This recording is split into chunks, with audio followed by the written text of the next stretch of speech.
सन्यासी की जड़ी बूटी बाघ की मूंछ का बाल।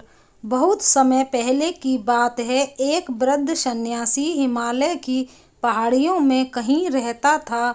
वह बड़ा ज्ञानी था और उसकी बुद्धिमत्ता की ख्याति दूर दूर तक फैली थी। एक दिन एक औरत उसके पास पहुंची और अपना दुखड़ा रोने लगी।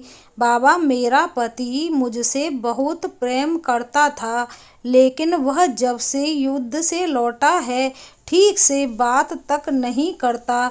युद्ध लोगों के साथ ऐसा ही करता है। सन्यासी बोला, लोग कहते हैं कि आपकी दी हुई जड़ी बूटी इंसान में फिर से प्रेम उत्पन्न कर सकती है। कृपया आप मुझे वो जड़ी बूटी दे दें। महिला ने विनती की। सन्यासी ने कुछ सोचा और फिर बोला, देवी, मैं तुम्हें वह जड़ी बूटी जरूर दे देता, लेकिन उसे बनाने के लिए एक ऐसी चीज चाहिए जो मेरे पास नहीं है। आपको क्या चाहिए मुझे बताइए, मैं लेकर आऊंगी। महिला बोली, मुझे बाघ की मूंछ का एक बाल चाहिए। सन्यासी बोला।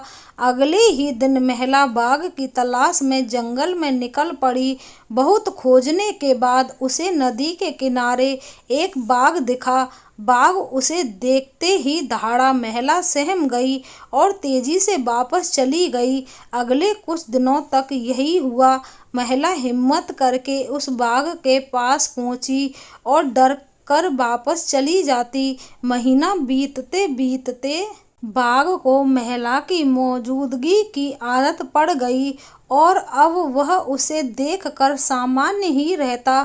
अब तो महिला बाघ के लिए मांस भी लाने लगी और बाघ बड़े चाव से उसे खाता। उनकी दोस्ती बढ़ने लाफिक और अब महिला बाघ को थपथपाने भी लगी और देखते देखते एक दिन वो भी आ गया जब उसने हिम्मत दिखाते हुए बाघ की मूंछ का एक बाल भी निकाल लिया। फिर क्या था, वह बिना देरी किए सन्यासी के पास पहुंची और बोली, मैं बाल ले आई बाबा, बहुत अच्छे। और ऐसा कहते हुए सन्यासी ने बाल को जलती हुई आग में फेंक दिया।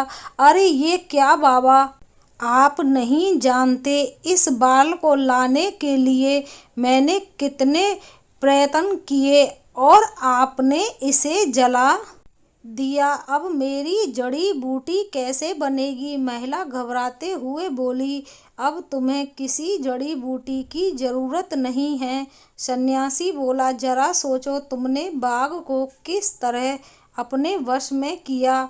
जब एक हिंसक पशु को धैर्य और प्रेम से जीता जा सकता है तो क्या एक इंसान को नहीं?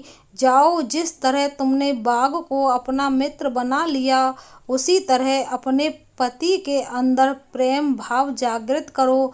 महिला सन्यासी की बात समझ गई। अब उसे उसकी जड़ी बूटी मिल चुकी थी। दोस्तों, यह वीडियो आपको पसंद आई हो तो प्लीज़ लाइक शेयर कमेंट करना। धन्यवाद।